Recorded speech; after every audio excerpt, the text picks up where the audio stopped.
I told God he gotta forgive me, I'm insane, oh. Get down on my knees when I'm in pain, oh. Tired of the rain on my name. I clean this blood off my Jesus, please. Oh, Jesus, please. Can you feel my knees? Yeah.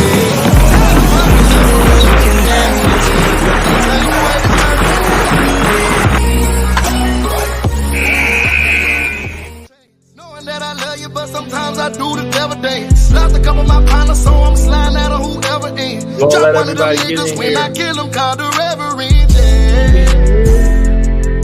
Cause no weapon formed against me shall prosper, yeah.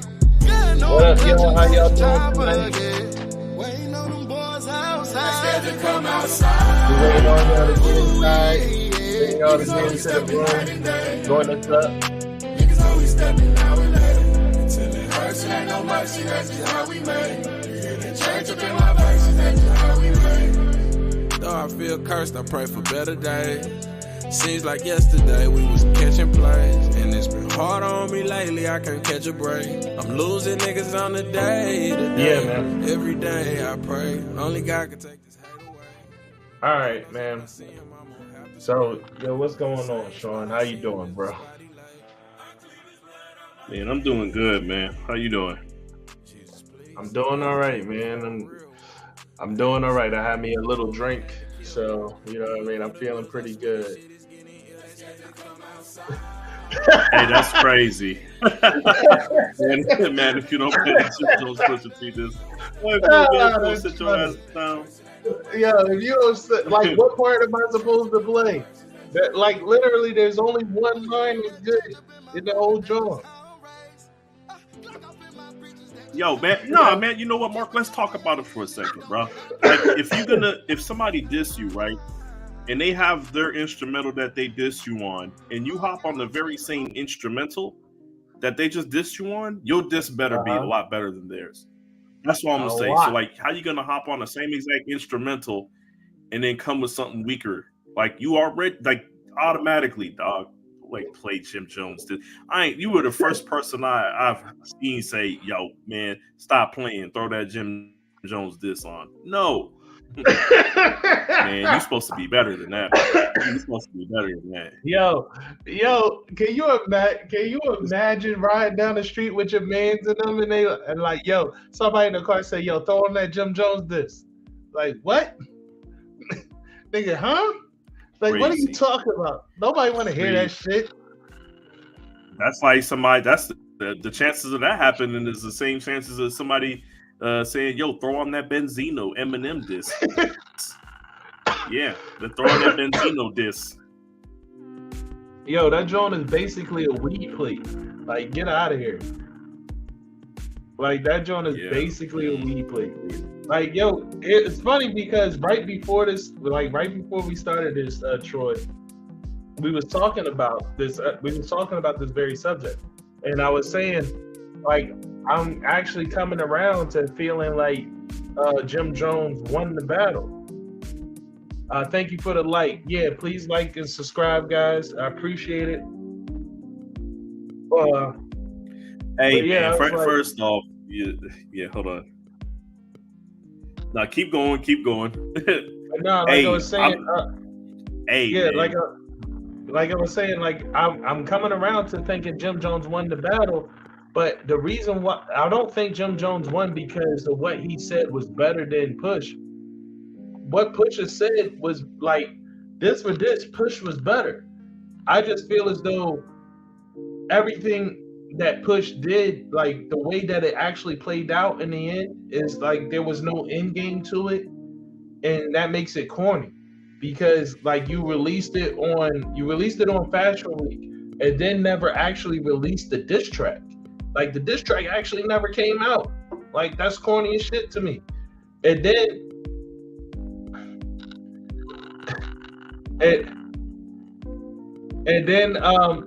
like that joint actually never came out, and then after that you had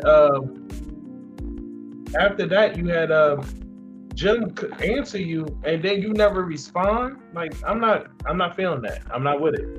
I wasn't with that one. So like I mean we're talking about we're months later now. Yeah. Like I'm not with it.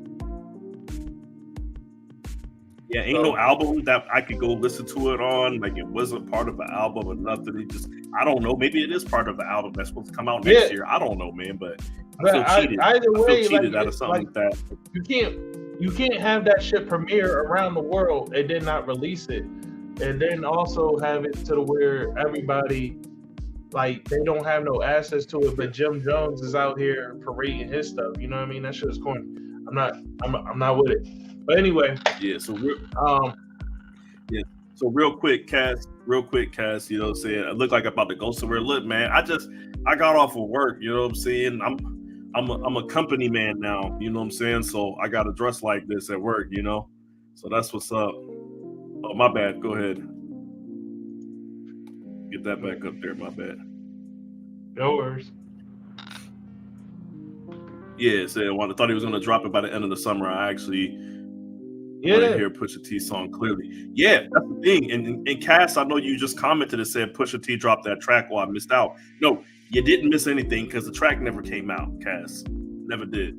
So yeah, everybody feels like we waiting for this shit, or we just want to hear an official version of it. Like, we this is how crazy it is, Mark. We're at the point now to where nobody's even expecting a response. We just want the original track to come out. Like, right. We've already gotten over the fact that we just feel like you're not going to respond, but damn, at least give us the original. Yeah, that shit is corny. I ain't trying to go watch a fashion week. I'm not trying to watch you walk the runway so I can hear the song again. Like, I just want to hear the song. Yeah, with some goofy ass outfits on, like. They had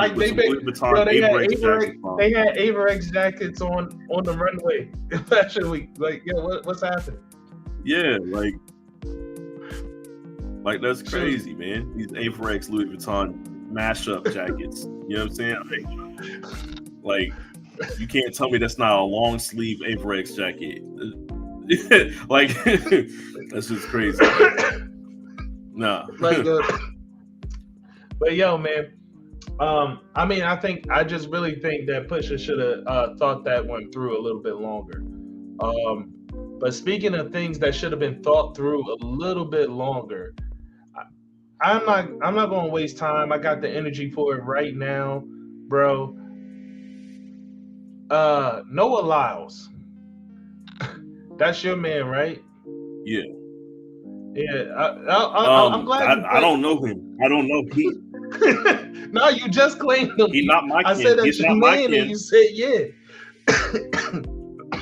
No, I did not say yeah. No, don't. Everybody heard it. I said that's your man, right? You said yeah. Mark. Don't be lying do not be lying to the people, Mark. I did not say yeah. I said I do not know that man. That's what I said. You literally said yeah. I said that's your man's, right? And you said yeah. Like, the immediate response was yeah. I did not say yeah. I did not say yeah. I don't even know what you heard, right. Mark. You wanted to hear yeah, but that is not my people, dog. All right. Well, listen, man. I'm a claim Noah Lyles because Noah Lyles is a 3 gold medal champion this year. Look, see, right there. Like, see, it's right there, bro. Man, Devon is a hater. I'm not. If that's the only person co-signing that shit, that's crazy. Devon is a hater. You know what I'm saying? I ain't listening to him. Yeah, but no, Noah Lyles is a 3 gold medals champion this year.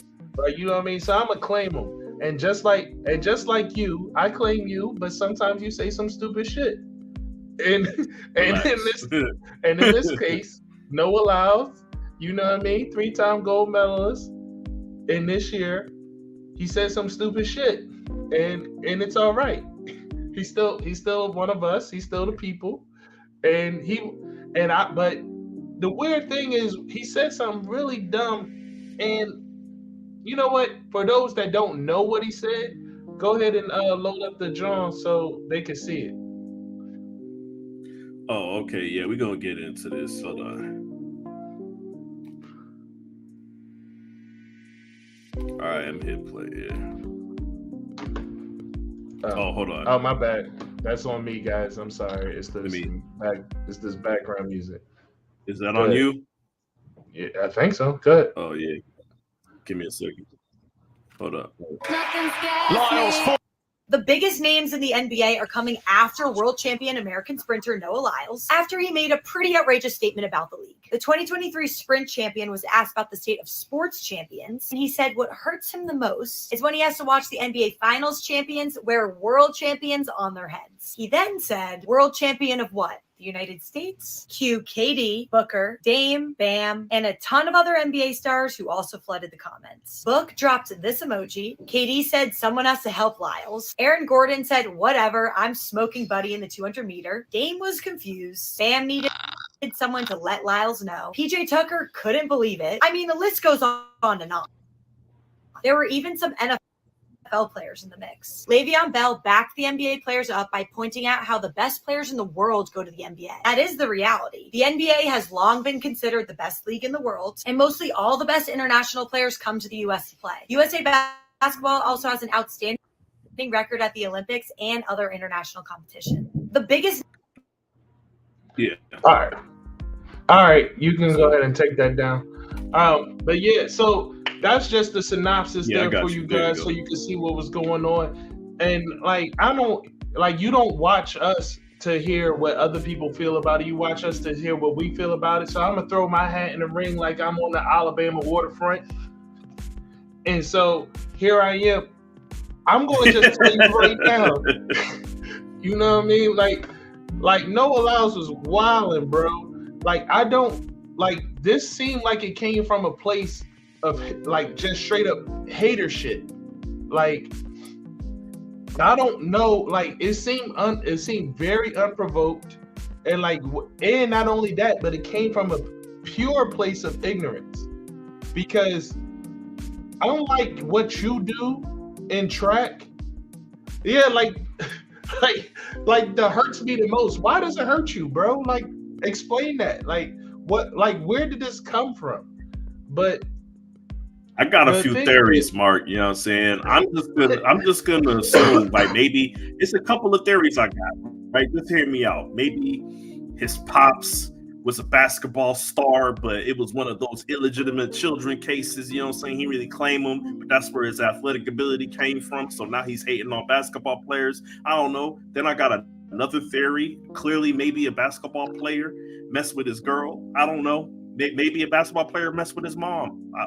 Maybe he walked in on him. I don't know, Mark, but there had to be an NBA player somewhere that did something to this man, because, like you said, it was completely, totally unprovoked.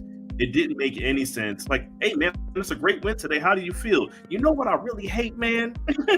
These NBA players talk about they world champs. It just can't. They didn't even ask you nothing about that. It was, it's crazy, man. It was crazy, and he was, he was barking into the mic, man. He was talking big shit too. He felt you would have thought that this dude just dropped the takeover. You would have thought he dropped the takeover just now. Bro felt as though he just did something. But no. You watch this and it comes from a place of pure ignorance, because hey, bro,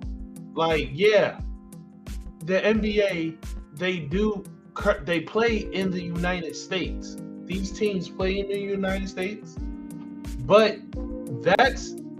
the players are from all around the world.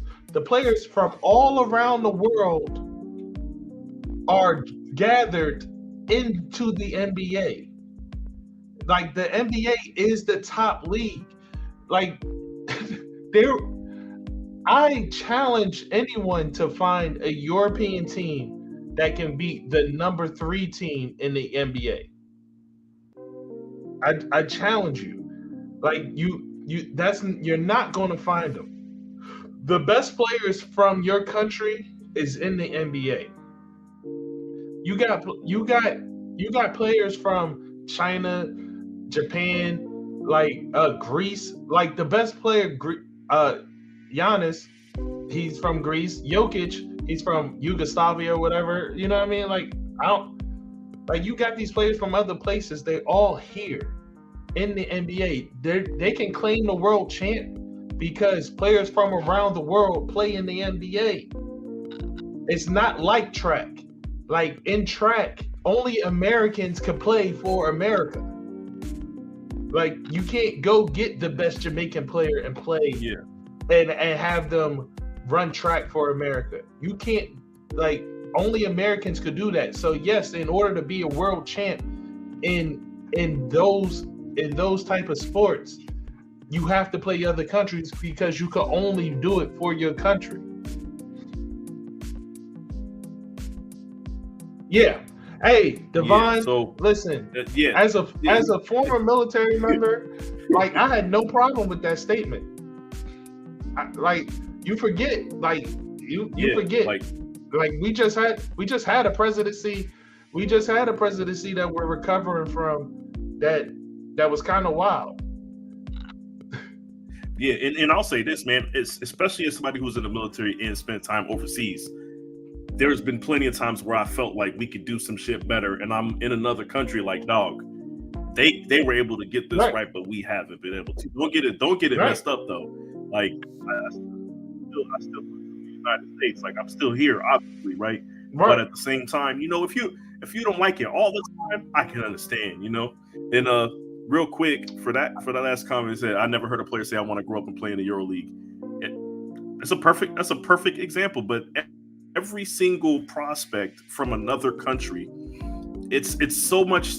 The NBA is so much so the best league in the world that you will have countries like China groom their players and put government funding behind the training for those players just so that they can go to the NBA and and represent their country while they're in the NBA. Like, they literally put government money behind training these players so that they can make it to the NBA. That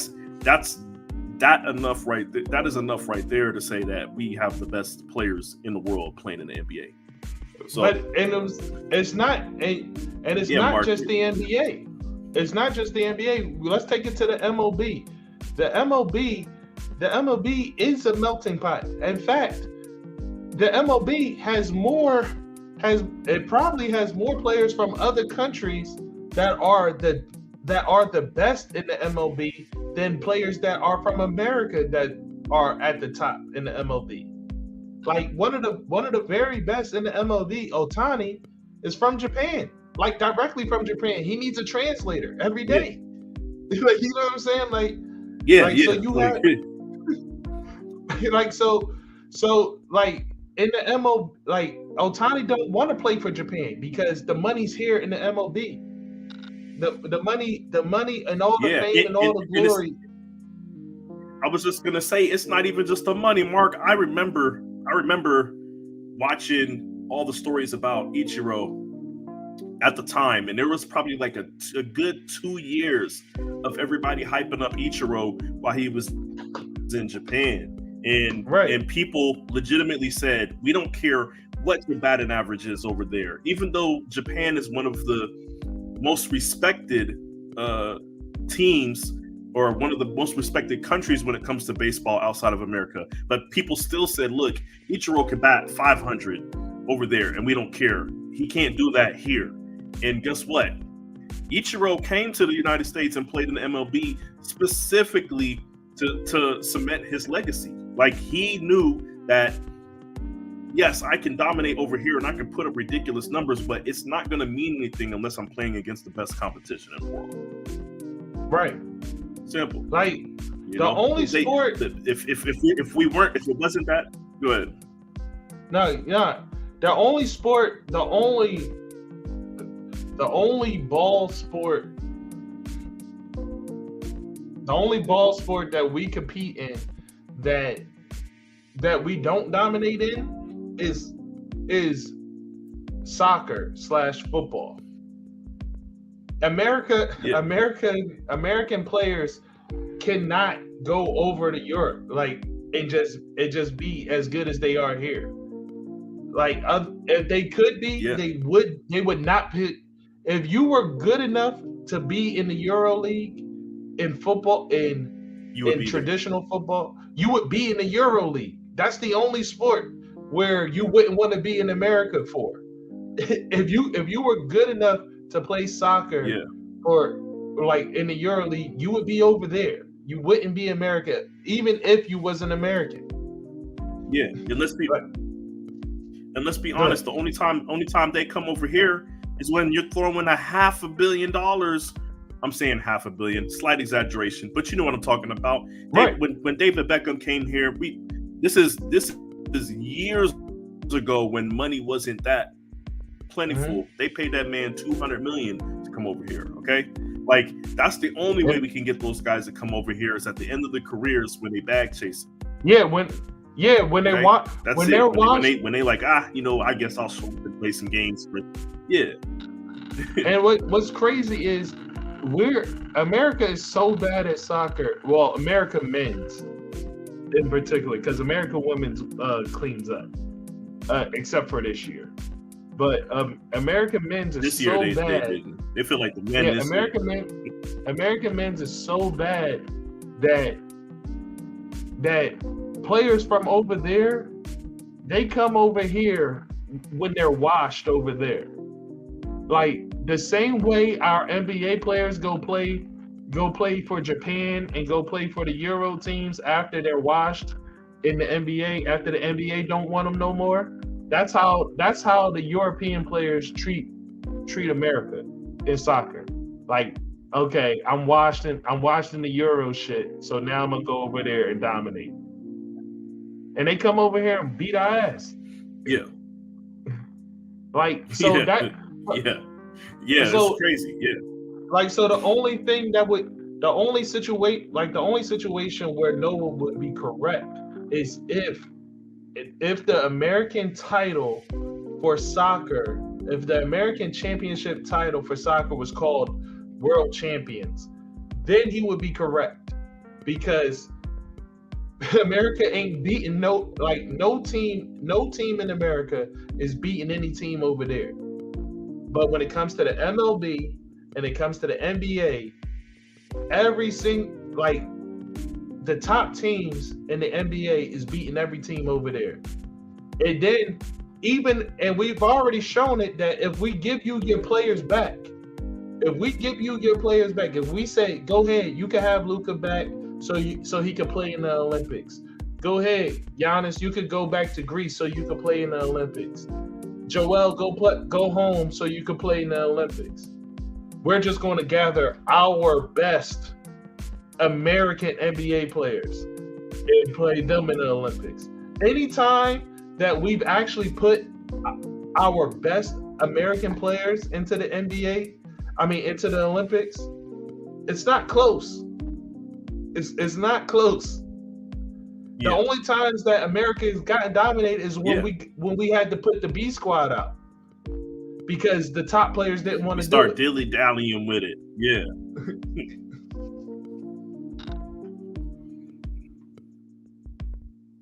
Yeah, there's another one, hockey as well. Russia and Canada and Sweden, they come to the NHL.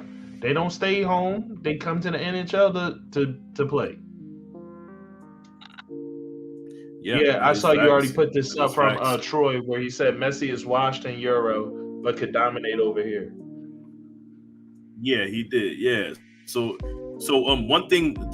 This is the last thing I want to say about this which is going to be crazy. So I don't know if you guys knew, but Noah is the first.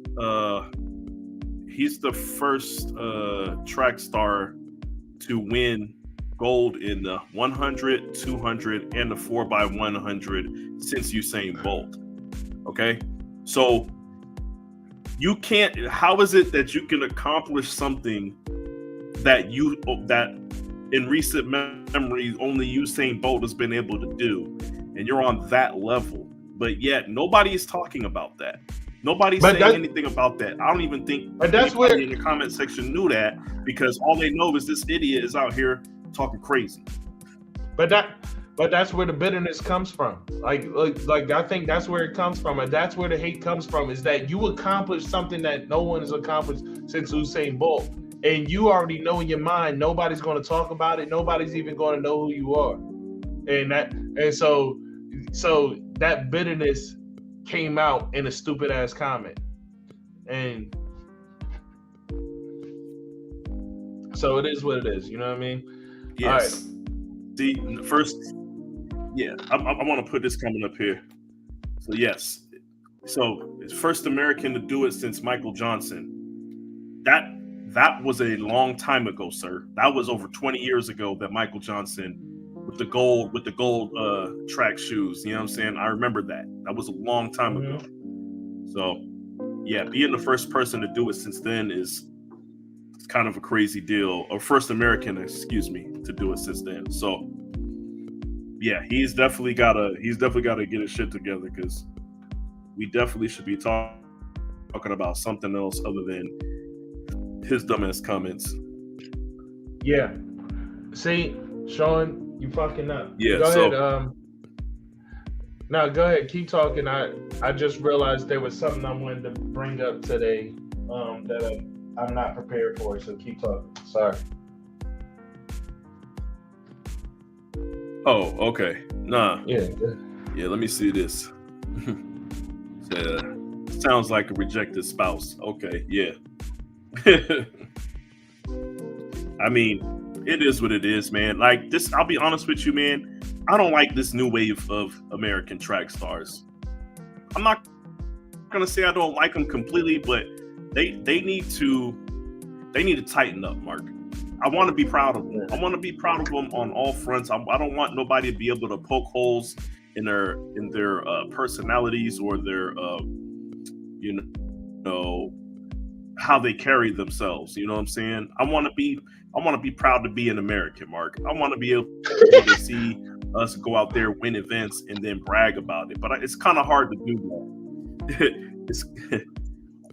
Yeah, but either way, it's kind of hard to do that when clearly, you got them up there sounding bitter. We had to watch back before we had to watch Sha'Carri Richardson not take her L with grace. You know what I'm saying? Like, right. Just tighten it up, man. Tighten it up a bit.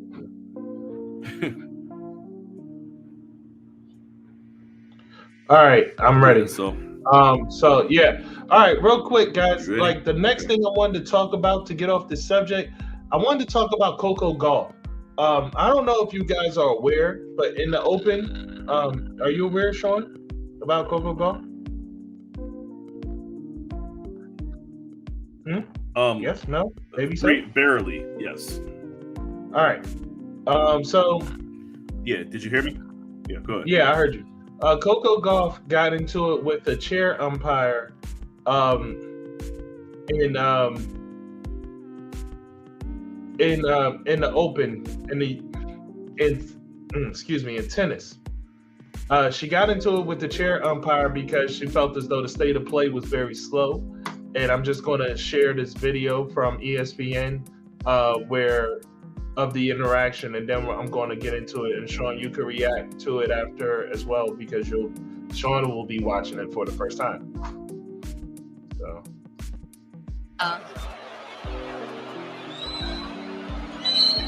She's never ready when I'm serving. She went over the clock like 4 times. You gave her time violation once. How is this fair? No, you're calling the score after the point is over. It's not like we're playing 1 point. You're calling the score like 6 seconds after the point is over.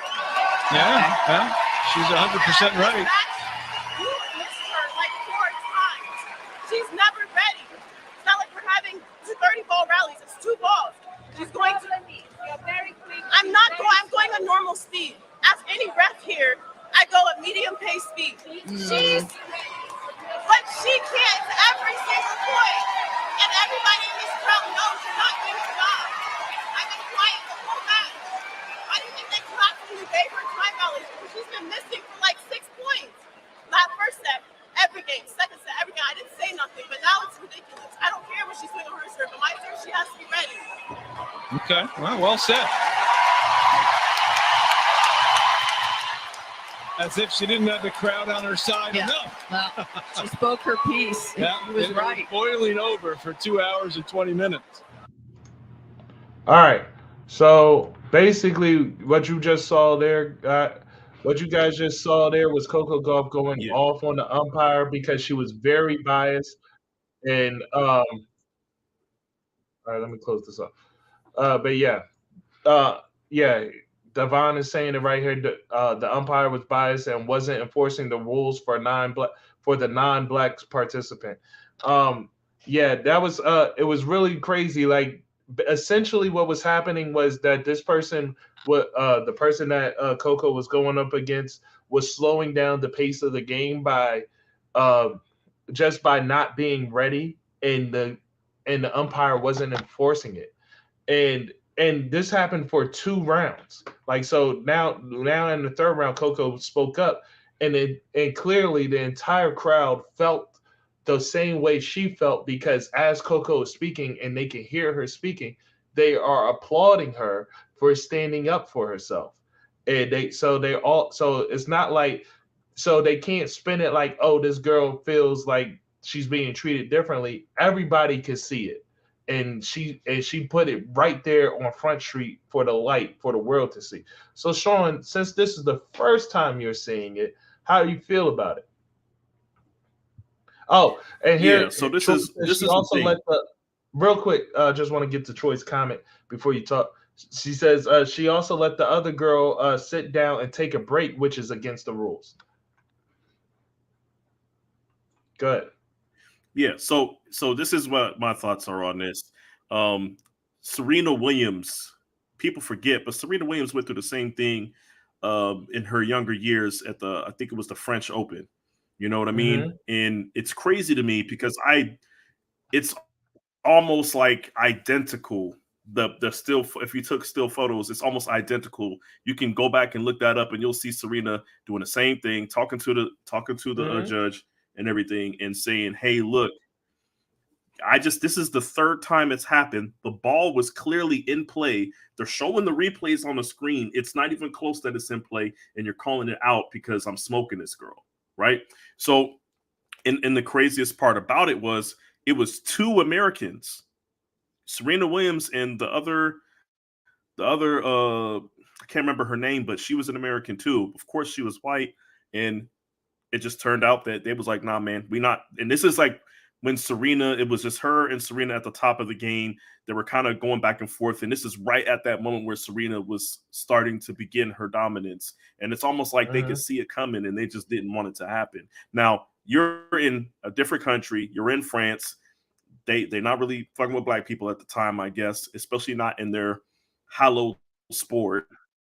So now they were, Serena Williams was a whole different thing. They weren't used to you know black women like Right. that, and even then I thought it was unacceptable.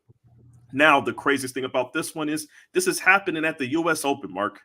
This is in the Right. United States, man. Like, how is this happening in the United States today when 20 years ago Serena Williams had to deal with this overseas? Like, it's just it's crazy. It's blatant. The thing that bothers me about this is essentially when it happened to Serena Williams, nothing happened to that person, and I'm willing to bet that nothing's going to happen to this person here. So Yeah. it's tennis. The tennis committee has a problem. They have a problem with policing their employees when it comes to this type of thing. They have a long history of it. It's not just Serena Williams. It's not just what's the name here. So like it's it's one of those things where it's 2023. Like I feel like I wish there were more of the notable black tennis players so that they could just all stage a walkout, Mark, at this point, because the way they've been getting treated as of late is pretty ridiculous, and I thought we were past this. I I want to know in general. Like I don't want to. Like most of the time, 90% of the time, I'm gonna sign up for the black and white thing or see like I'm gonna point that out. But I mean, it more than likely could be that. But I'm more so concerned that the about the blatantness of this, like the blatantness of it being called out, the blatantness of the crowd recognizing exactly what Coco was talking about, and everybody's seeing, hey, this umpire is not doing their job. Whether they're doing it on purpose or not, this umpire does not deserve this job. So I am more so concerned to see what will happen. Like I want to follow up with this and see if that umpire will be removed, because that umpire deserves to be removed because they were not doing their job. They were not doing their job properly, and they were influencing the game through not doing their job properly. So so this is it's kind of the same thing where in baseball, these guys are protected, the umpires are protected and stuff. Like Angel Hernandez is pretty bad at his fucking job. And but he's protected. You know what I'm saying? Like, so like I want to see what happens when the crowd, like, because in this situation you can't deny that the entire crowd was like, yo, like they're applauding Coco because they're saying this ump is fucked up. So like when you like, I want to know what tennis is going to do when the entire world is looking at you and saying this ump is bad at their job. Do something. Hey, Devon, and it's not to me. Are you Devon, are you talking about Angel Hernandez? But go ahead. Sean, go ahead. Oh yeah. So what I was gonna say is forget about, like, I'm not gonna say forget, but I don't just want to see action taken. I want to see action taken promptly. You know, this is the U.S. Open when it comes to American tennis is the pinnacle of what we have. You know what I'm saying? U.S. Open, you have the U.S. Open, you have the French Open, all that stuff. But for us, the U.S. Open is our thing, right? I want to see her removed within 24 hours, Mark. Like, if there's matches going on tomorrow, you don't need to be here tomorrow. Simple. Exactly. Like, I need to see immediate action. Exactly. I don't need this to go down to later. I need this to be immediate, because you should not be out there doing this job. The one thing that I always liked about the MMA was that those refs in the ring, it would come up regularly, and they would handle it quickly. Like, yo, you stopped this fight too early. Yo, you did this, like this, that, and the third. Like, they were handling that shit. Like, I don't know if it's that way now, but they were handling that shit. They were not having the refs back. Like, if that shit, if the outcome was dictated by the ref in a way that it shouldn't have been, that UFC used to handle that shit quickly. Like, and I want to see something like that happen here. Like, tennis needs to be like, no, that was unacceptable. You have to go. Like for instance, remember the Saints the Saints helmet to helmet with clear as day on video, and they didn't call it. Like, the NFL backed their refs, but at the same time, the NFL had their hands tied behind their back because of the union and all this shit. They can't really do too much to those refs. But like, those refs should have been removed right away. Like, you know what I mean? Those refs should have been gone immediately. Like, it's like you even watched a replay and then said it's still good to go. Like, how the hell did that happen? So, like, I just don't understand. So, it's that type of stuff, man. But all right. Yeah. So it's crazy, because then you look at you talk about the NFL thing, but back to forget about the NFL thing, the UFC thing. When you said that they used to be on top of it, I seen plenty of fights where there's the early stoppage or whatever, and In the ring, you said they handled it quickly. In the ring, Dana White walks in there and is like, yo, man, I didn't like the stoppage. Like within seconds or minutes of the fight being over. Like that's the type of response I really enjoyed seeing, man. Yeah, exactly. Exactly. Like it lended to the legitimacy of the sport at the time, because you could trust that like that the higher ups are seeing what you're seeing, and they're not blowing smoke up your ass and and telling you that it's sunshine when it's raining. Like, you know what I mean? Like, so that was always good at the time, but I mean, UFC has so many problems now. I can't say the same for today. I don't know what they would do today. So, but it is what it is. But I definitely wanted to bring that up because that shows like that umpire needs to go. That was awful shit. That's some type of stuff that shouldn't happen. But yeah, man.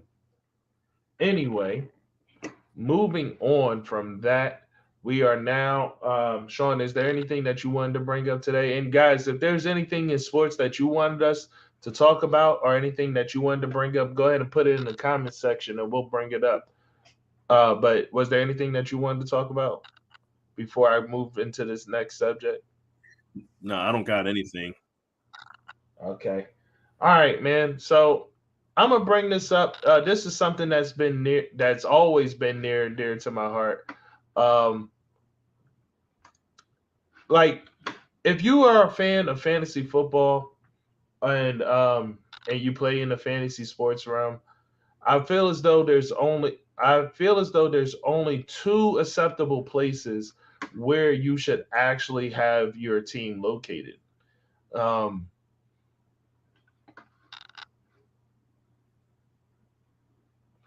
you talking about the fight over the Do you want weekend? to talk to that? Um, Yeah.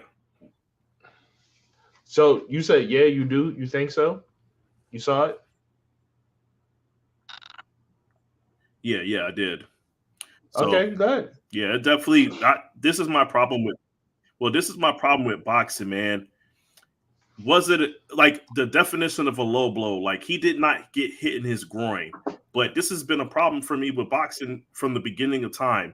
Is they allow these dudes to come out there with their trunks all the way up to their armpits, and then when somebody punches them in their midsection, then it's considered a low blow, man. It's kind of trash, man. Like so, but by the letter of the law for boxing, and because they allowed this to happen, this is how it's been since the beginning of time. Technically, that's a low blow. They've been calling that a low blow for years. You know what I'm saying? So I can't now say, oh man, that's messed up. They did this to this guy. I think it's messed up. They've been doing it to people since the beginning of time. But this just lends me to this is another reason why boxing just for some reason they don't want to get out of their own way. Like, why is it an unwritten rule that you're allowed to have your trunks above your belly button?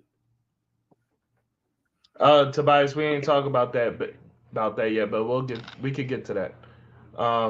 Yeah, no, that's very true. I didn't see the fight, but if that was the case where his trunks are riding high, then yeah, I would feel like yeah, like then it's not a low blow. You can't cut off your waist by just having your trunks up over your belly button. Like that's trash. So like it's not a low blow. And if it was a low blow and you had your trunks high, that's on you for having your trunks high to where like now you having the ref having to gauge this stuff. Like, is it a low blow? His trunks are really high. I don't know. Like, you know what I mean? Like, to make it easy on the ref. Like, you wanted to play the game. You wanted to play the game, so the ref will call more low blows. And if it doesn't, and if he decides to not call a low blow because your trunks is really high, now the game you decided to play, now that didn't work out in your favor. The game you decided to play is now it's not working out for you. Like, so yeah, it is what it is, as they say. Yeah. So yeah, all right. I do want to bring this up. I'm glad that Chris brought this up because I read this morning and I really thought about it. And it says, "Are the Arizona Cardinals crashing the plane no survivors this season?" And and yes, they are. They 100% are. They are going. And Sean, this made me think about that 2018, like when Madden 2018 came out, and everybody was pissed off at me because I came out and they realized that I was tanking the season. And like I was gathering all these draft picks and they realized I was taking the season. Everybody was pissed off. Like the funny thing is in this particular situation, everybody's pissed off. Like they seem to be pissed off about the Cardinals about them taking away the season and everything. But this is more so like that was just a game. That was Madden. This has real life things behind it. Like betting is behind it. There's all types of stuff that follows this. Like that you can't be this fucking blatant with the fact that you're tanking the season. It's crazy to me. Like that they gotten rid of all the good players. They cut Colt McCoy, like who was their best quarterback behind Kyler Murray. Like they cut their best quarterback behind Kyler Murray, signed Josh Dobbs, who just got there. Like he just got there this week, and they cut the most familiar quarterback on the team.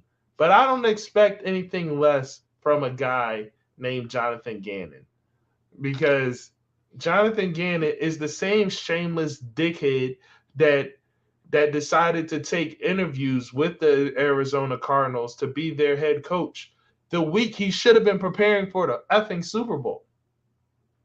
And in the week that he should have been preparing for the effing Super Bowl, where he was not prepared, he came out to quote Sean and cover zero spread eagle in the second half of the Super Bowl, and Patrick Mahomes dotted that shit right the fuck up. So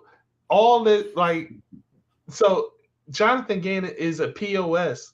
And I do not expect anything less than this type of stuff to come from a POS. And I do not expect anything less than this type of stuff from an organization that should know better than to engage in interview talks the week that this person is supposed to be preparing for the Super Bowl.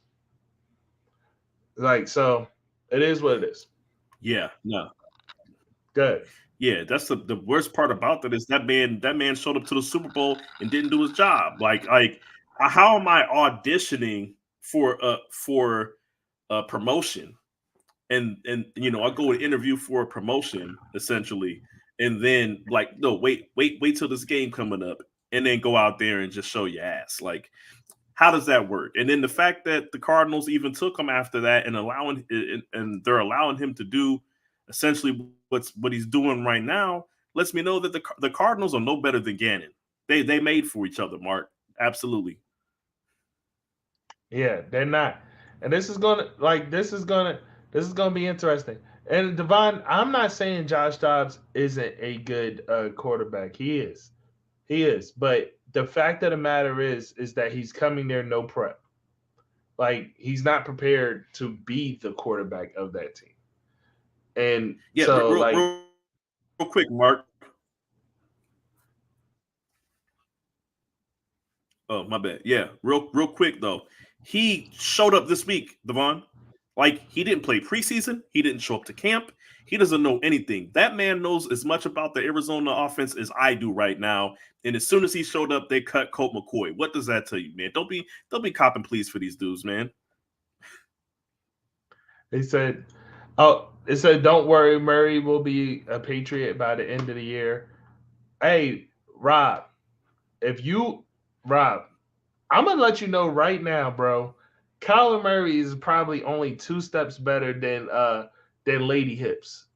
Like he's probably only 2 steps above Lady Hips, bro. Like, so don't you're not getting that much of an upgrade if you were to get Kyler. So it is what it is, man. I'm gonna Hey, at start least I know Mac Jones reads playbooks. right. Like Kyler reads Call of Duty magazines to find out what's going to be on the next Game Pass. Chris also asked, with that in mind, are the Colts doing Richardson a disservice by not providing weapons for their rookie QB? Oh boy, they're not doing this. This is just an unfortunate situation of your owner not knowing to shut the F up and your owner making things worse. I can promise you that, like, I wholeheartedly believe that if Jim Irsay did not have that closed door meeting and then had the subsequent interview after the closed door meeting with Jonathan Taylor would have suited up for this season and played on his current contract. The problem, in my opinion, is Jim Irsay in that closed door meeting said some really wild stuff, really off-putting stuff, and then we heard off-putting wild stuff that he said live on TV. Like, so I can only imagine the shit that he said to Jonathan Taylor behind a closed door. Like, you know what I'm saying? So Jonathan Taylor was like, nah, like, dead, I'm not playing for you. You talking crazy to me. Like, so I don't think that the Colts themselves are doing this on purpose. I think this is 100% the owner making things worse than what they could have been. Sean, how do you feel? Yeah, so this is my thing, man. I don't like the fact that you're saying why are they not giving him weapons? Like, he has Michael Pittman. The Colts haven't had a proper set of weapons since Reggie Wayne retired. They didn't when it was T.Y. Hilton playing 8 games a season and your number 2 wide receiver was Parrish Campbell. Nobody gave a fuck nobody cared then. You know what I'm saying? Like, this is the same level of talent that they've always had since Reggie Wayne retired, is what I'm telling you. So this, like, what do you mean? Why wouldn't they go get him weapons? They didn't get weapons for Andrew Luck. You know what I'm saying? Like, they're not getting, they're not opening up the pocketbook for nobody right now. So I'm just saying, like, let's not forget they went and signed a 40-year-old Frank Gore at one point to play running back, and then backed them up with 3rd and 5th round running backs. Like, they don't care. Like, they don't care. They're not in the business of winning. They're not in the business of winning, and that's the problem with being a Colt right now. Is that the owner has no interest in winning anything right now. Yeah, but in general, I'm just gonna be honest. Like, I like that it. Wide receiver wise, I think he has weapons as far as receivers go. I do not like the weapon that he's missing is Jonathan Taylor, and like I already explained, that's a situation that was made worse than it currently should be. But receiver wise, he has Michael Pittman. He has Isaiah McKenzie, who is a adequate third, like, slot receiver.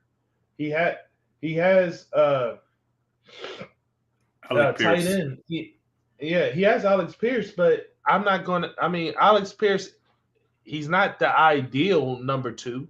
Like, so I just kind of skipped over that because it's not ideal. It's adequate. It's just, But you know what I mean? But he does have Mo Ali Cox. So like his tight end situation isn't bad. Like I think that Anthony Richardson has weapons available. The weapon that you tend to depend on when you have a rookie is the running back. Like the running back and tight ends is the weapons that you tend to depend on when you have a rookie QB starting. And in that situation, they kind of the Colts organization took that away from him because the owner doesn't know how to shut the F up. So yeah. Let's see what else. Devon, you just pulled it up, but Devon said he said F you, F the RP market, F your legs, F your bank. This is my team. Yeah, pretty much. That's pretty much how that went, man. That is pretty much how that went. He made sure that everybody knew exactly how we felt. Yeah. Going back to Tobias' question, have y'all spoke about Trey Lance to Dallas yet? No, but we're going to go ahead and talk about it now. Trey Lance went to Dallas. Congratulations, Sean, and to the 49ers for the Dallas Cowboys being exactly who we thought they were. Like, I'm going to just ask you personally, seeing this, here's a stat for you. Trey Lance had, like, if you count all his throws from high school, college, and the NFL, if you put them all together, they are still less than the throw attempts of Geno Smith last year for the Seahawks. You put them now, that's crazy, right? That's a crazy stat. Now, no, that's nuts. Now, with that being said, and with Trey Lance being who he is and everything, and the situation that we have talked about endlessly in different episodes, would you give up a 4th round pick for Trey Lance? Well, I'm going to start by saying I'm not giving up a 4th round pick for somebody that I'm putting on my roster to be the 3rd quarterback. A 3rd string quarterback in any sense, I don't care how good they are. If they're going to be 3rd string and they're not in place to be 2nd string, then they're not worth a 4th. But absolutely not, Mark, with his lack of experience, right? So you have his lack of experience. You have the fact that whether you are at odds with Dak Prescott or not, Dak Prescott is good enough to where you're not bringing in Trey Lance to replace him, right? You're not looking for a project. You're not looking to rebuild. You're not even looking to retool at this point. You just want to get the right guy to get the job done because you have a win now defense. You have a win now team, essentially. And Cooper Rush already came in last year and showed you that in Dak's absence, he can win games and he can run the system that you have. So to me, it's one of those situations where it's like the Niners, we gave up somebody in Trey Lance to keep somebody like Sam Darnold, which makes absolutely no sense. But then on the back end of that, we got rid of somebody that we probably could use, or that has better upside than Sam Darnold. But then on the other hand, you have the Cowboys who have no need for somebody like Trey Lance, and they go trade a 4th round pick for him. So I think both teams are being stupid right now, if you ask me. Like, it doesn't make any sense for Dallas to bring in Trey Lance. If I'm trying to put pressure on Dak to perform, bringing in Trey Lance does absolutely nothing. Hey, it doesn't do much, but this is another situation of an owner putting its foot in his mouth, because in the comments of when he was talking about the Trey Lance thing, he essentially was like, "Man, we would have went and got Jalen Hurts if the Eagles didn't grab him. I wanted him, but the Eagles grabbed him the same round that we wanted him." That's a comment that never needs to be said, ever. Like, you should never just like. No one needs to hear that. No one needs to know that that was something you were going to do. Like, but why would you don't care about his fans? Yeah, he don't care about his fans. He don't care about his QB's ego. He don't care about none of that. And trust me, these QB's egos are fragile. They are fragile.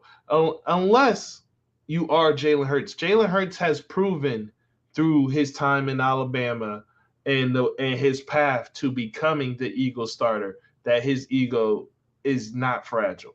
But Carson Wentz, fragile ego. Aaron Rodgers, fragile ego.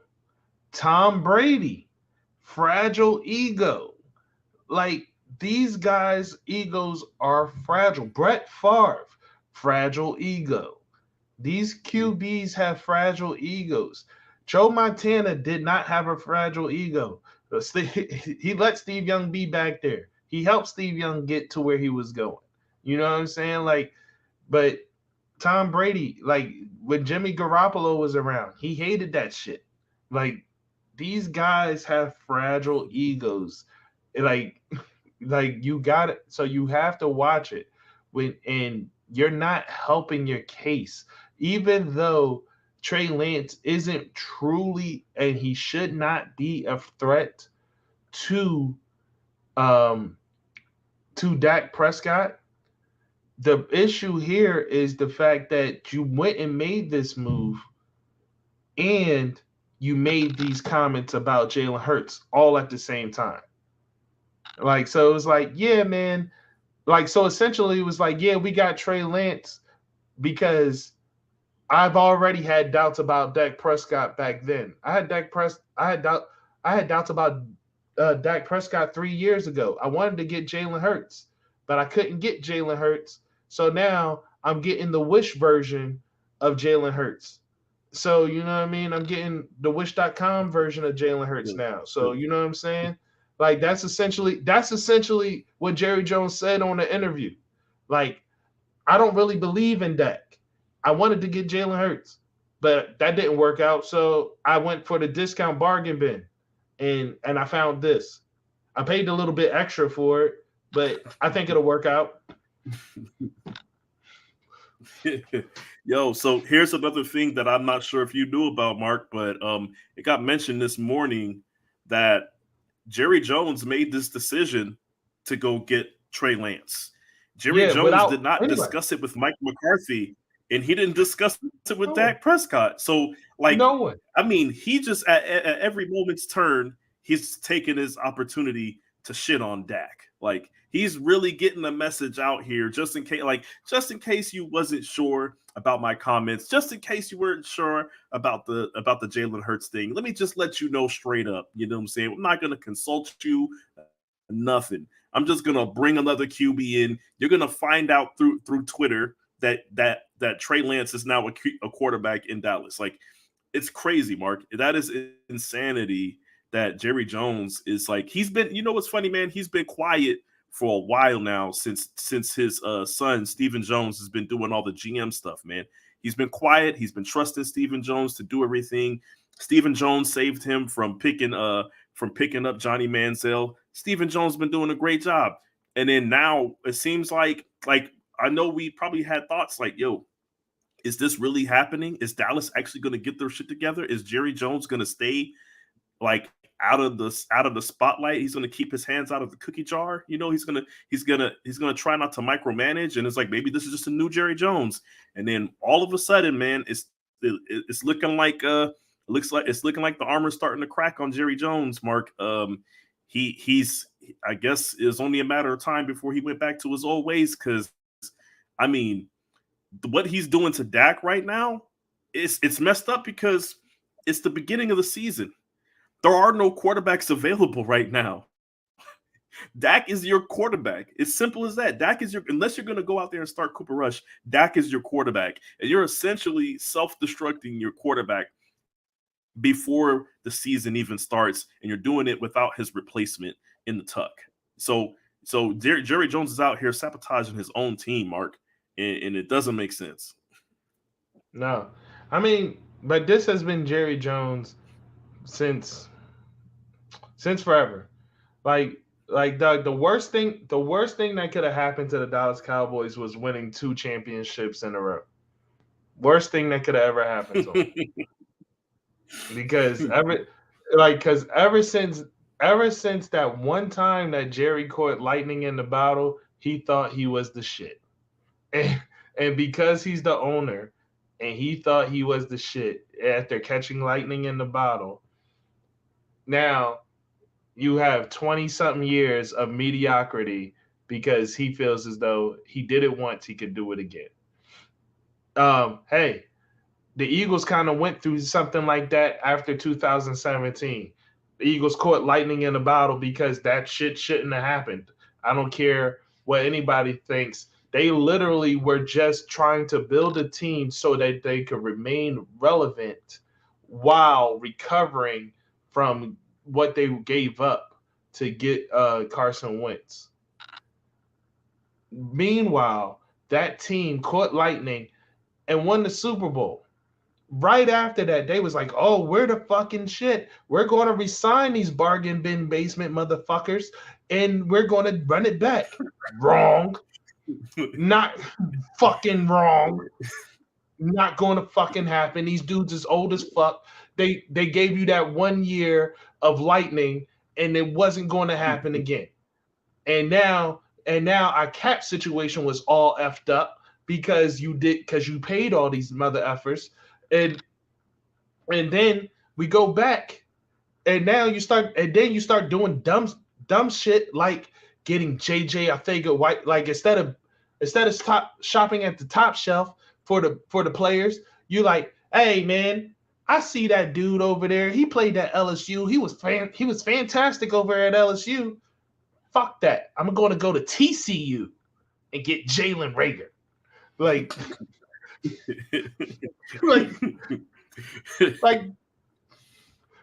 that's the shit. Like, yo, hey, you know what? I'm gonna go to Stanford and get this guy called JJ Arcega-Whiteside. Yeah. When has a receiver from Stanford worked out? Where? When? Come on, man. I will interject. There has been a receiver from Stanford that has worked out, Mark. He actually happened to win the Super Bowl too. His name is Richard Sherman. He converted to a cornerback while he was at Stanford, and he ended up being one of the best DBs in history. I don't know what to tell you, man.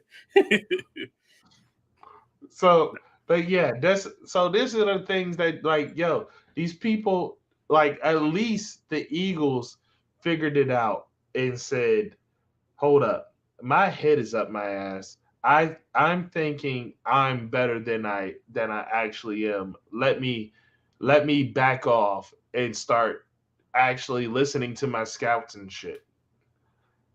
Jerry said, nah, F that. I'm still doing what I want because I'm an oil tycoon and this is how I rock. Yeah, so real quick. I hate when teams try to be cute while drafting. Now, and I know why you're saying that. I know you're responding to Mark's comments just right now. But the one picture that I'm never gonna get out of my head, Mark, is watching Doug Peterson walk around giving the whole room high fives. They filled the room up with high fives after drafting Jalen Reagor and passing on Justin Jefferson. That has to be the most ridiculous thing I had ever seen. Like getting cute, man. They thought they got the steal. They think they got the steal of the draft. They thought they got the ball, the bell of the ball. You know what I'm saying? Jalen Reagor, boy, they was high-fiving everybody in the room.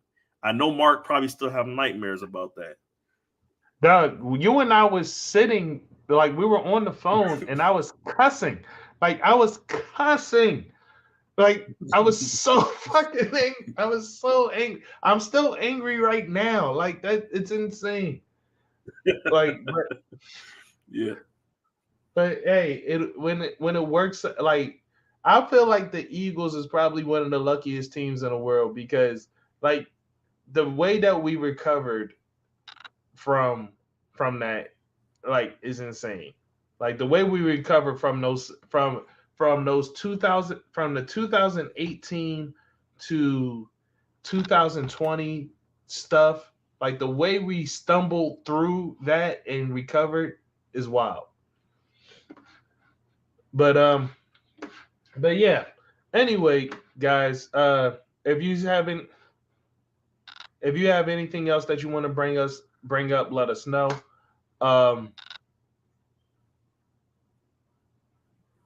Yeah. I think you meant to say the Vikings. Yeah. Yeah. I was like, what that? But yeah. No, the Vikings was definitely they was killing us. They was like, oh, I can't believe it. They did it. They left them. Like they was hype. Hey, but anyway, like I was saying, guys, I don't know where you guys are playing fantasy football at or not, but in my opinion, there's only two places that you should be playing fantasy football. Um, and I don't work for either of these two places, but I do feel as though that if you have a league out there, your league should only be at Yahoo or Sleeper. Like your league should not be anywhere else. The interface at Yahoo and Sleeper is simply incredible. There's some features that Yahoo has that I really truly enjoy. Like some of the features is the upgrades, the league draft grades. This year, the league draft grades are they are powered by Chat GPT, so you actually get some more than a look. Chat GPT actually gives you something a little bit more than the cookie cutter stuff that you usually would see, and it makes it a little bit more personal when you see the grades.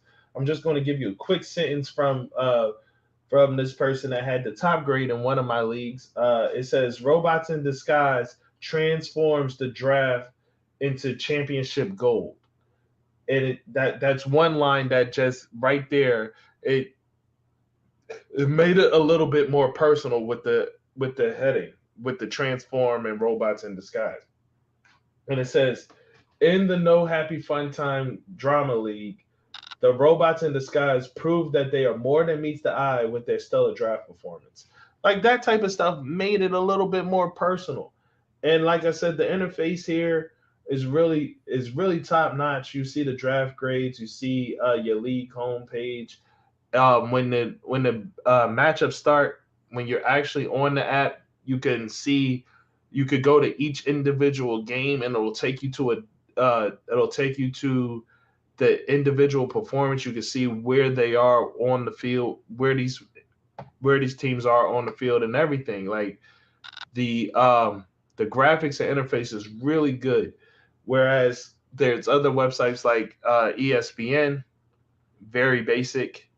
Like if you ever go to ESPN's website, it's very underwhelming, not exciting to look at, very basic information. Like it's just like bare bones minimum stuff that you get from ESPN. NFL.com would be good, except for the fact that NFL.com never has, like, they never dedicate anything to the servers of the fantasy franchise. The fantasy franchise is always very slow, very glitchy. Like their app is glitchy. Like it's like they do not put a whole lot into making sure that it works properly and smoothly. Sean, anything you want to say or any website that you like or dislike? I will have to step in and say the absolute worst site that I would absolutely avoid at all costs is CBS Sports. I don't know why CBS Sports is so horrible. Like, first off, if you create a league is CBS Sports, you cannot change any of the scoring. You can't change any of it. You have, as a commissioner, you have no control over how touchdowns are scored, passing touchdowns are scored for quarterbacks. You can't make any editing to the actual scoring of it.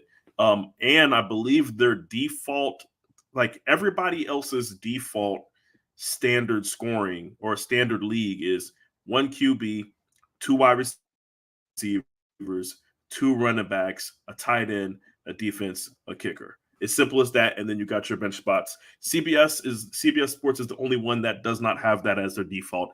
I don't even know what their default is, but I know that that's not it. So it's just everything that you don't want in a fantasy football website is that. And then once the league is created, you can't change anything. So you just once you hit that button, that's it. Everything is hands off. The only redeeming, I won't even say redeeming quality because it doesn't redeem shit, but they are one of the first ones to have it set up to where it has an auto pay feature. So everybody that logs in, everybody that joins the league, if you want to make it a money league, you guys are, putting up money for it. They can put up money through the app, through the website. And then whenever the winner wins the championship, the money automatically gets sent to them. That's the only thing that I've seen that CBS has that I respect. But CBS is the absolute worst. Yeah, right now what I have up on the screen is Sleeper app. Our draft for Sleeper app is in 4 days. Troy's a part of this one, so is Tobias. And what I enjoy about Sleeper app is that they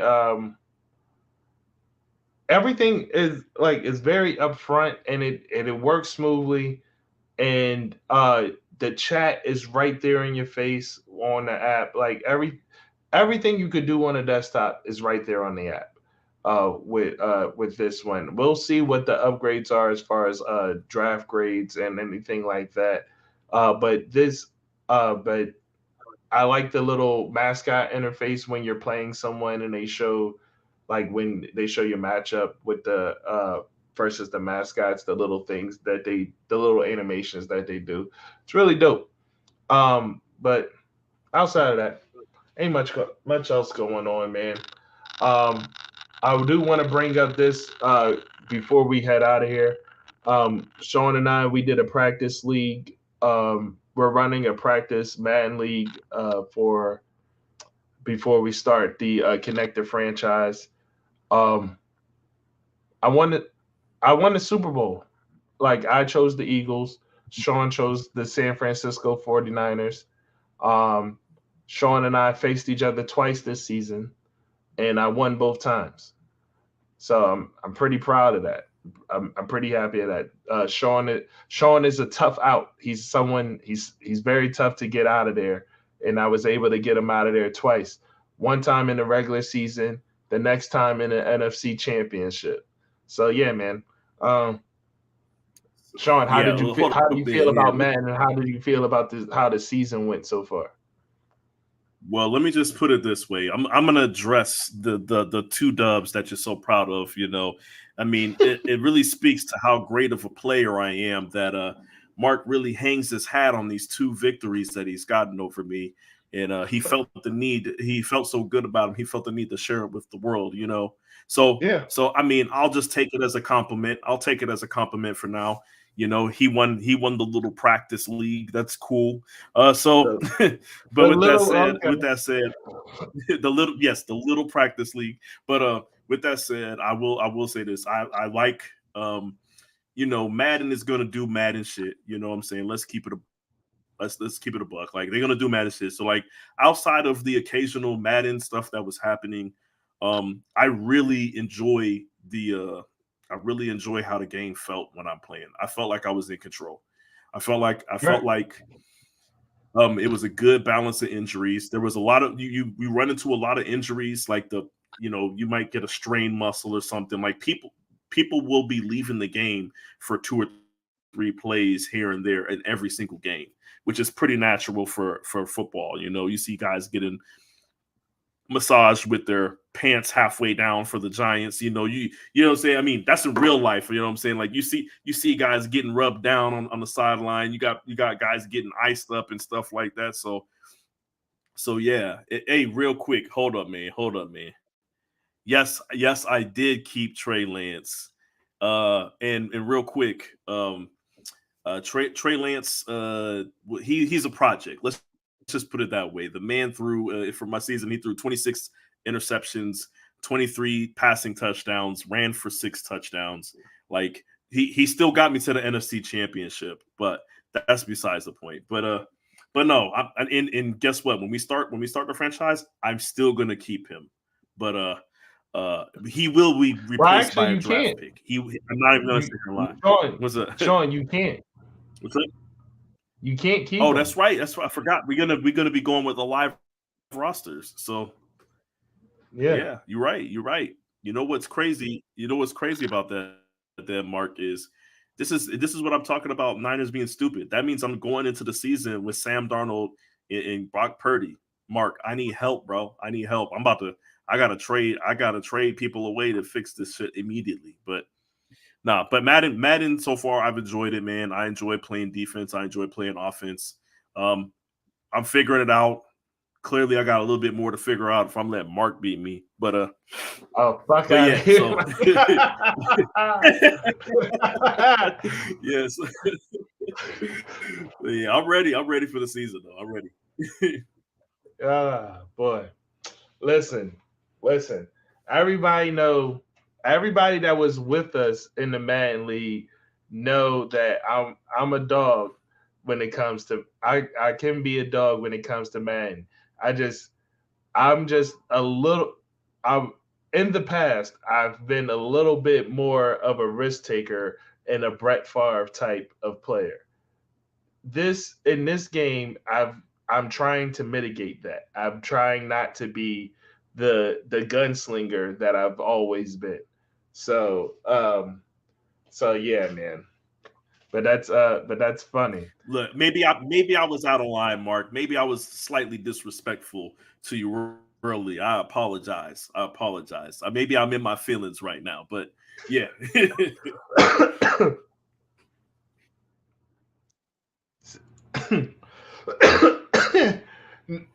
No, you almost had the best comeback against Sean. You lost that game anyway. We all saw it, but you almost had the best comeback. You forget. See, you can't call it a comeback if you lost. Like, what are you doing? Like, let's be honest. Like, you had your dub. That second time we played, when I was up, I would think, what was I up by? Like 2 or 3 touchdowns? I'm not gonna lie, Mark. He almost had me. He almost did. It's too bad you couldn't finish the job, Chris. Once again, I am here to tell you. You see how these people is talking about how they almost beat me? Look, man, you know what? I don't need to brag on myself. I got 2 people right here bragging on me for me. I ain't got to say nothing. Hey, listen, all I know is that when you address me, Sean, you say Super Bowl champion. We ain't even start the league yet. How am I calling you a Super Bowl champion? Hey, in the league that we did start. No, go ahead. In the league that we did start, I'm a Super Bowl champion, am I not? Right. Look, man, you know what I hate? I hate having to sit here and watch these fake ass Madden players talk about they world champions.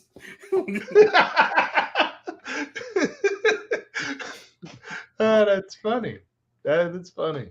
But listen, Chris asked, do you believe in the Lions hype? Could they be big dogs in the North this season? Or is that reckless thinking? I think personally, I think the Lions are going to be the Lions no matter what. I think they just are. They are who we thought they were. They will have middling success because that's what they do. That is their level. Like essentially, if you're into the stock market and forex, you know what I mean? They have the resistance.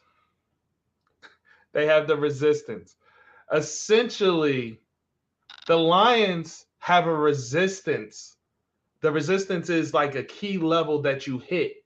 And it's like whether you're going to break through that key level to keep rising, or you're going to hit that key level and then go back down to your support. Your support is your floor. So think of your ceiling and your floor. The Lions have a resistance of 9 wins. That is their resistance. That like the Lions have a resistance level of 9 wins. They're going to hit that resistance of 9 wins. I do not see a breakout of that resistance. I think they will hit that resistance. And then at some point, maybe next year, because they probably going to fire Dan Campbell. But next year, they're going to go back down to their support of 4 wins.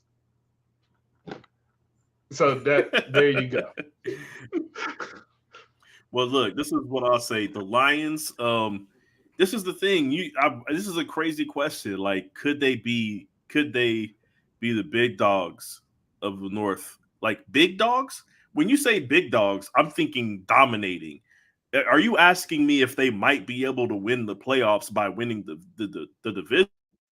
Then yeah, the answer is yeah, they might be able to win the division. But how many years have we seen it to where even the Packers snuck into the playoffs one year with excuse me, what was it? What was their record? They had an 8-7-1 record. Like, let's be real, man. It don't take much to win the North. Like, just because you win and I think they're capable of winning the North, but I don't think they're going to do it by any stretch to where it's like they're just far and away the best team. But let's be honest, man. Like, there's no reason why they shouldn't. But that's exactly why I think that the Vikings, the Packers, everybody has a shot in the North, and that's the truth right now. That's what I honestly think. Yeah, the Bears. I can say the Bears. The people gotta realize the Bears are in that division. The Bears have Justin Fields. They have DJ Moore now. They have Darnell Mooney, which they put on a shopping block. But they have Darnell Mooney as of right now. They have tight ends. Like, they were smart enough to start Khalil Herbert and get rid of David Montgomery. Right. Like, this team is like the Chicago Bears offensively should be better than what they were last year. Like, and as we know, I don't recall Detroit doing a whole lot to fix their defense. And their defense was awful last year. Like, so we'll see. Next question. Well, real quick, Mark, before I get into this comment, Detroit did go out and get some defensive pieces and free agency and all that stuff in the draft, but it's not enough. Like, they're what they picked up is enough for them to go from being the bottom of the league to the middle of the league. And middle of the league defense ain't enough. So, right. And okay, next question. If you guys was a head coach, could you cut your son? Doug Peterson just cut his own son. Man. I don't know. I can answer that.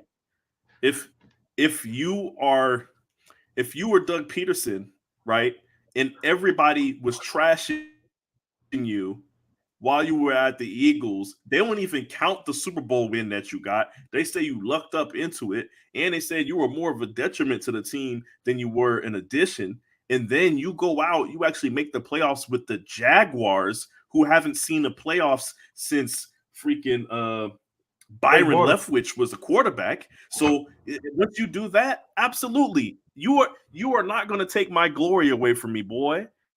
Okay? Either you show up and play or you got to go. Like, simple as that. You're not about to ruin this for me. Hey, man, I guess. For me, I want to say I can, but it would be a long talk. It would be a long talk over dinner or some shit. Like, hey, man, like, can you imagine? Saying to your son, hey, man, look, when you clear waivers, We're going to put you on the practice squad, baby. Don't worry. Like, if you clear waivers, we'll put you on the practice squad. Good. So you telling me you're not gonna do them like they be doing them on Hard Knocks? Hey, come on in. Like, hey, man, yeah, go ahead and give the strength and conditioning coach your information. Keep up with them, and we'll get back to you. Yeah. Like, can you imagine saying that to your son? You're like, go ahead and keep in contact with us through the strength and conditioning coach and the scout that scouted you. Like, Dad, but I know you. Nah, but don't talk to me during the regular season. I got actual players on my team. I got actual players that made my team that I got to worry about. So you talk to the scout. Hey, that's tough. That's tough. That's a tough one at the dinner table. You go try to get your mom to stick up for you, and she's like, "I seen the footage. I seen the film." No, you was out there selling.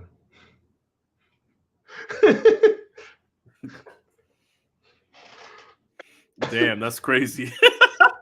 Hey, I'm not gonna lie. Hard Knocks be wild though. Hard Knocks is crazy. Yeah. But yeah, man. But look, man, guys, if you guys don't have anything else for us, we don't have anything else left for today. As usual, same time, same day, Tuesdays at 8, we will be here. We are making this as a consistent thing. I think this is 6 episodes in a row that we have maintained this time. So that's an accomplishment for us. We appreciate you guys for watching. Hit the like button and all that jazz. I think we're about to get on Madden and advance our week and set up the league for the connected franchise for everybody. But yeah, man, we appreciate you guys. This is going well. We appreciate the questions. It helps the show, and it helps the conversation that we have around the show. Thank you. All right. We'll catch you guys later. Peace. Yep.